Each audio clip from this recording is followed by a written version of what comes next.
AI agents are everywhere, automating tasks and making decisions at machine speed. But agents make mistakes. Just one rogue agent can do big damage before you even notice. Rubrik Agent Cloud is the only platform that helps you monitor agents, set guardrails, and rewind mistakes, so you can unleash agents, not risk. Accelerate your AI transformation at Rubrik.com. That's RUBRIK.com.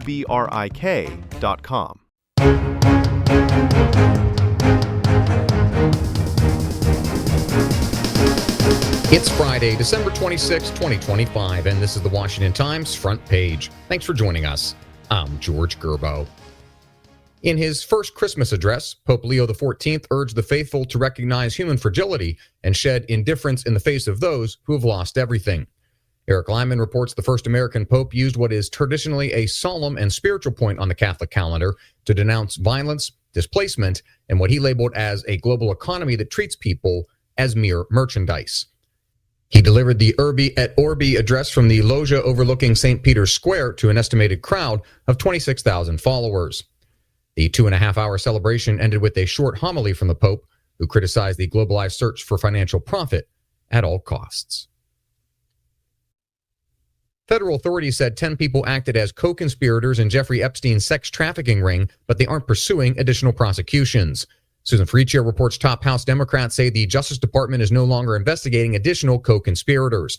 At least 7 people have been publicly named by prosecutors as suspects in helping Epstein traffic minors dating back to 2005. Most of the names revealed on the co-conspirator list are women. Only one, Ghislaine Maxwell, has been prosecuted. She's serving a 20-year prison sentence on charges of helping Epstein operate a sex trafficking ring involving dozens of girls. The co-conspirators' names are partially redacted in the latest release of files from the Epstein case. A Supreme Court ruling canceling President Trump's ability to impose unilateral tariffs would have another, less obvious impact, depriving the president of diplomatic leverage.